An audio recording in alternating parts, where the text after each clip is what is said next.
हरि ओम तत्सत। श्री गणेशाय नमः। प्राचीन भैरव संहिता की अक्षत चेतना को साक्षी मानकर इस नवयुवक की जन्म कुंडली का तात्विक एवं ज्योतिषीय विश्लेषण यहाँ प्रस्तुत है। इस युवक की सुप्त प्रज्ञा को जागृत करने का यह एक प्रयास है। इनका जन्म 17 अक्टूबर 2008 को हुआ। जन्म स्थान मालवा क्षेत्र। कृतिका चतुर्थ चरण से वृषभ राशि बन रही है। लग्न मिथुन। प्रारंभिक गणित के अनुसार मिथुन लग्न का स्वामी बुध चतुर्थ भाव में अपनी उच्च राशि में स्थित है। यह भद्र महापुरुष योग का सृजन कर रहा है। जातक की बुद्धि तीक्ष्ण, तार्किक और विश्लेषणात्मक होगी। चंद्रमा वृषभ राशि में उच्च का होकर व्यय भाव में स्थित है। यह जातक को अत्यधिक संवेदनशील, कल्पनाशील और गहरी अंतर्दृष्टि प्रदान कर रहा है। कृतिका नक्षत्र का प्रभाव जातक के व्यक्तित्व में सूर्य जैसी तेजस्विता और स्पष्टवादिता लाएगा। सूर्य तुला राशि में नीच का होकर पंचम भाव में स्थित है। यह आत्मविश्वास में कमी या पिता के साथ वैचारिक मतभेद का संकेत दे सकता है, जिसे स्वतः से संतुलित करना होगा। पंचम भाव में सूर्य और मंगल की युति जातक को क्रोधी और जल्दबाज बना सकती है, किंतु यही ऊर्जा उसे धर्म रक्षा और सृजन के लिए अदम्य साहस भी देगी। जातक वर्तमान में चंद्रमा की महादशा से गुजर रहा है। चंद्रमा उच्च का है, अतः शिक्षा और मानसिक विकास के लिए यह स्वर्ण काल है। गोचर में शनि की स्थिति जातक को अनुशासन सिखा रही है। 2016 के उपरांत बालक के जीवन में एक बड़ा करियर शिफ्ट दिखाई दे रहा है, जो उसे अपनी जन्मभूमि से दूर किसी उच्च पद या वैश्विक मंच पर ले जा सकता है। भैरव संहिता का सूक्ष्म विश्लेषण कहता है कि इस युवक के भीतर उच्च का चंद्रमा, अत्यधिक इमोशनल प्रकृति और नीच का सूर्य, अधिकार की कमी के बीच एक द्वंद्व है। यदि यह युवक अपनी भावनाओं को अनुशासन में बांध ले और अपनी आत्मसम्मान को अहंकार में बदलने से रोक ले, तो यह 2030 तक एक बृहद प्रशासनिक या दार्शनिक के रूप में उभरेगा। इसकी सफलता का मार्ग इसकी वाणी और लेखन से होकर जाता है। युवक के नीच के सूर्य को बल देने और उच्च के चंद्र की चंचलता को थामने हेतु भैरव संहिता का आचरण विज्ञान कहता है, प्रतिदिन सूर्योदय के समय सूर्य नमस्कार करें। यह आत्मविश्वास के अवरोधों को तोड़ेगा। घर के पूर्वजों और विशेषकर पिता का सम्मान साक्षात सूर्य मानकर करें। क्योंकि बुध उच्च का है, अतः वाणी में बहुत शक्ति है। ऊर्जा के व्यर्थ क्षरण को रोकने हेतु सप्ताह में एक दिन 3 घंटे का पूर्ण मौन धारण करें। बुध बैठे ऊंचो घर में प्रज्ञा रो श्रृंगार, चंदा ऊंचो मन में चमके, पार उतरे संसार। सूरज नीचो देख मत डर, भीतर ज्योत जलाया, भैरवरी आज्ञा मान ले, सब दुख मिटता जाया। इस युवक की कुंडली में प्रज्ञा और ज्ञान का अद्भुत समन्वय है। यह अक्षत वर्तमान का एक सशक्त स्तंभ बनने की क्षमता रखता है। पिता के साथ संबंध को देखेंगे तो कुंडली में पिता सूर्य के रूप में रहता है। तुला राशि में नीच का होकर पंचम भाव में स्थित है। यहाँ यह संकेत देता है कि जातक और पिता के बीच वैचारिक मतभेद या संवाद में दूरी होगी। जातक के उदय के समय पिता को कुछ संघर्षों का सामना करना पड़ेगा। हालांकि पिता का जो भाव है, नवम भाव का स्वामी शनि अपनी ही राशि अर्थात कुंभ में स्थित है, जिससे पिता का अनुशासन और उनकी मर्यादा जातक के जीवन का आधार बनी रहेगी, भले ही भावनात्मक दूरी क्यों न हो। माता के साथ संबंध, जातक माता के बीच एक अत्यंत गहरा, पवित्र और अटूट संबंध का प्रमाण मिल रहा है। इसके अतिरिक्त माता का स्थान उच्च राशि में होकर भद्र महापुरुष योग बना रहा है।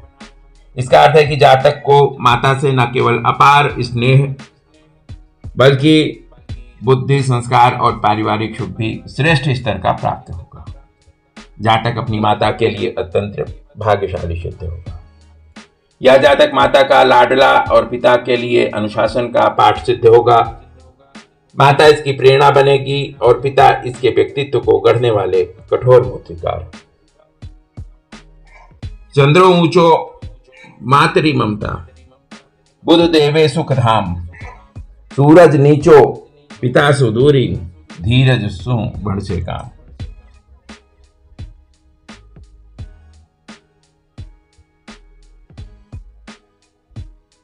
बुजुर्गों का जो साक्षात्कारक है सूर्य, इसमें भी वही स्थिति बन रही है।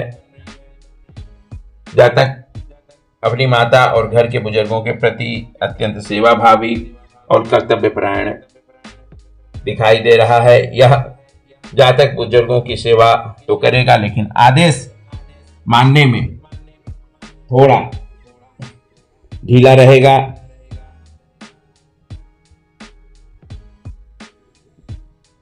जातक अपने जीवन के उत्तरार्ध में बुजुर्गों के लिए एक मजबूत स्तंभ सिद्ध होगा। यद्यपि प्रारंभिक वर्षों, विशेषकर सूर्य के प्रभाव काल में पिता के साथ वैचारिक मतभेद रहेंगे, किंतु 27 वर्ष की आयु के पश्चात जातक पितृ ऋण को समझने लगेगा और उनके सम्मान हेतु समर्पित रहेगा। यदि बुजुर्ग इसे आदेश देंगे तो यह विद्रोही होगा, लेकिन यदि बुजुर्ग इसे मित्र मानकर अपनी व्यथा कहेंगे तो यह अपना सर्वस्व उनके चरणों में अर्पण कर देगा। यह जातक बुजुर्गों के प्रति आर्थिक सुरक्षा तो बनेगा ही, साथ ही उनके ज्ञान को आधुनिक तकनीक से जोड़कर उनके नाम को आगे बढ़ाएगा। बुजुर्गों की प्रसन्नता है तो पितृतर्पण की मर्यादा का पालन करें, क्योंकि सूर्य नीच का है। जातक को हर रविवार बुजुर्गों के चरणों का स्पर्श करके आशीर्वाद लेना चाहिए। यह अहंकार का विसर्जन है। उच्च के बुध का उपयोग बुजुर्गों को सुनने में करो। बुजुर्गों के पास जो अनुभव सिद्ध ज्ञान है उसे यह जातक समझ सकता है।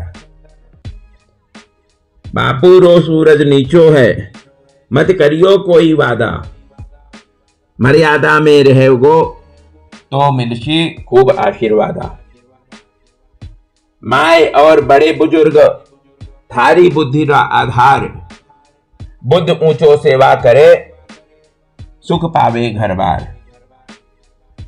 ये संक्षेप में कहें तो यह जातक बुजुर्गों के लिए सेवाभावी किंतु तर्कशील रहेगा। इसे दबाव से नहीं, प्रेम और तर्क से साधा जा सकता है। धर्म संहिता के पन्ने पलटते ही इस साधक की कुंडली में भातृपक्ष अर्थात भाई बहनों का जो चित्र उभर रहा है वह बड़ा ही विचित्र और कार्मिक संतुलन की मांग करने वाला है। हम यहां पर इसको 8वें और 9वें अध्याय में खोलते हैं।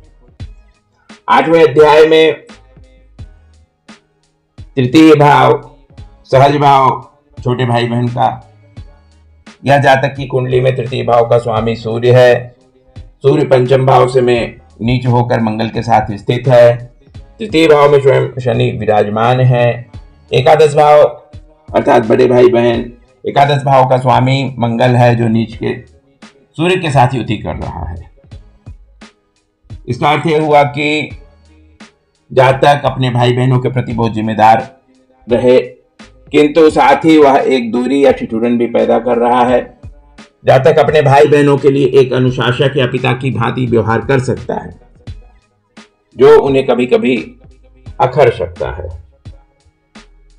भाई बहनों के सुख का स्वामी नीच का है, जिसका अर्थ है कि जातक को अपने भाई बहनों से वह मानपान या मान्यता नहीं मिलेगी जिसका वह हकदार है। वह उनके लिए बहुत कुछ करेगा, किंतु बदले में उसे यश कम मिलेगा।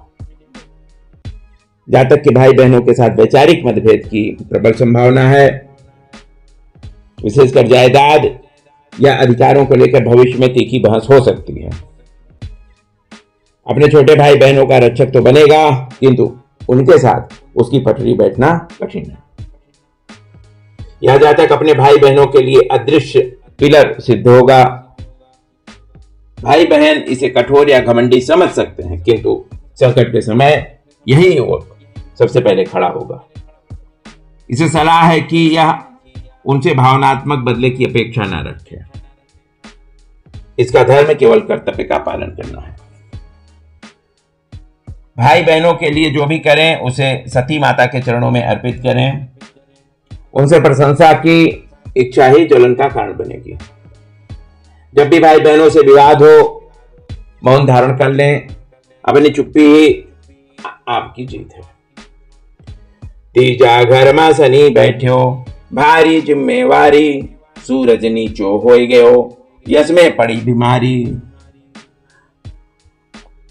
हल्या नड़या सुप्रेम राख, पण आशा मत पाल, धर्म निभावे जा बावला, राखे गो महाकाल। यह युवक अपने परिवार का संरक्षक है। यह दूसरों के लिए खुद को थपाएगा, किंतु इसकी कीमत इसे भविष्य में मिलेगी, वर्तमान में नहीं।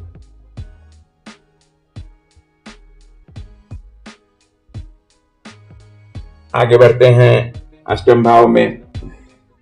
मित्रों के लिए एकादश भाव का स्वामी मंगल है, जो पंचम भाव में नीच के सूर्य के साथ स्थित है।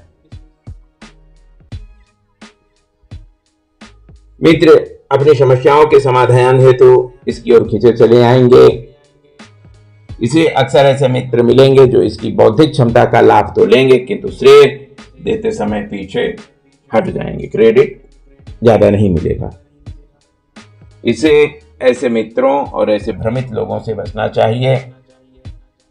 इसकी उच्च चंद्रमा वाली भावुकता इसे मित्रों पर अधिक विश्वास करने को प्रेरित करेगी, इमोशनल होने के कारण, जो बाद में बौद्धिक विश्वासघात का कारण बन जाएगी। भैरव कवच। यह जातक चिल्लाकर संघर्ष नहीं करेगा। यह अपने शत्रुओं को समय की मार से परास्त करेगा। इसका अर्थ है कि इसके प्रबल शत्रु भी अंततः इसकी विद्वत्ता और नैतिकता के आगे नतमस्तक हो जाएंगे। इसके शत्रु इसके गुरुत्व से पराजित होंगे। मित्र मिलेगा स्वार्थरा, प्रज्ञा लेवण आए, पीठ पीछे जो वार करे, भैरव उन्हें मिटाए। मौत रहे जो शत्रु सो, वाही असली जीत, शनि बैठ्यो है बाढ़ बल, शनि बैठ्यो है ढाल बण, गावे विजय रो गीत, गावे विजय रो गीत। इस जातक के लिए मित्रों और शत्रुओं के प्रति व्यवहार का सूत्र है संप्रभु दूरी। मित्र के लिए सलाह दें, किंतु संकल्प साझा ना करें।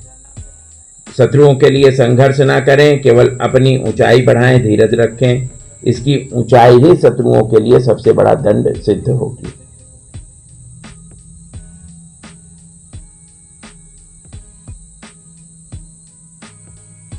अब आगे बढ़ते हैं।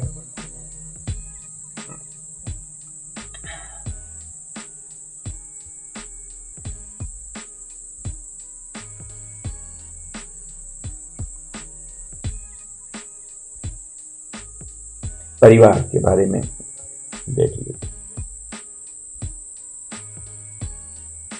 फिर से अष्टम आयाम में आते हैं। सप्तम भाव एवं भावेश, ये इसको हंस महापुरुष योग का निर्माण कर रहा है। यह एक अत्यंत शुभ संकेत है। जातक का जीवन साथी विद्वान, सुसंस्कृत, धार्मिक और समाज में प्रतिष्ठित होगा। विवाह जातक के लिए केवल एक समझौता नहीं बल्कि भाग्यवर्धन का कारक बनेगा। गुरु की स्वराशि में स्थिति वैवाहिक जीवन में स्थिरता और नैतिकता की गारंटी दे रही। लेकिन यहाँ एक सूक्ष्म द्वंद्व है। जहां गुरु विवाह को मर्यादा देता है, वहीं षष्ठ भाव का शुक्र वैवाहिक जीवन के प्रारंभिक वर्षों में सूक्ष्म तकरार, स्वास्थ्य संबंधी चिंताएं या अपेक्षाओं के टकराव का संकेत देता है। प्रेम में प्रगाढ़ता तो होगी, किंतु अति भावुकता के कारण मानसिक क्लेश भी थोड़ा रहेगा। शुरुआती वर्षों की बात है। जातक अपने परिवार, माता, गृहस्थी के प्रति अत्यंत समर्पित रहेगा। वह अपनी बौद्धिक क्षमता का उपयोग परिवार की सुख सुविधाओं को बढ़ाने में करेगा। वह एक आदर्श पुत्र और जिम्मेदार गृहस्थ के रूप में उभरेगा।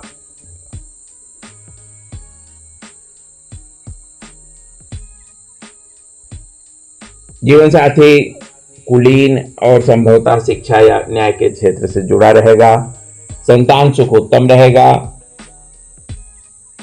यद्यपि पंचम के नीच सूर्य के कारण प्रथम संतान के समय सावधानी अनिवार्य रहेगी। जातक के भीतर पूर्णतावादी अर्थात कि परफेक्शनिस्ट होने का एक गुण है। जातक अपने जीवन साथी में भी तर्क सिद्धि और गुरु जैसी नैतिकता ढूंढेगा। यदि वह अपनी तुलना करने की प्रवृत्ति को नियंत्रित नहीं करेगा तो सुखद विवाह के बावजूद मन में एक अनकही दूरी रह जाएगी।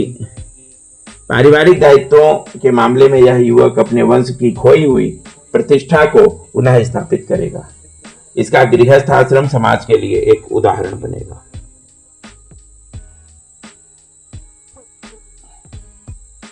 जीवन साथी को, पत्नी को शक्ति का स्वरूप मानकर सदैव सम्मान देना चाहिए। सती शक्ति का अपमान इस जातक के भाग्य को तत्काल अवरुद्ध कर देगा। अपमान नहीं करना है। पारिवारिक समृद्धि हेतु अपनी प्रथम आय का एक अंश कुल देवी या किसी कन्या के विवाह में गुप्त रूप से प्रदान करें। घर के विवादों में तर्क के स्थान पर मौन और करुणा का प्रयोग करें। सातवां घर में गुरु विराजे, हंसा योग सुहावे, लक्ष्मी वर्णी नार मिलेगी, घर में खुशियां आवे। बुध ऊंचो सुख देवे गो, बापू रो मन बढ़ाए, शुक्र छठे ज्योतिष देवे, सती कृपा सू जाए।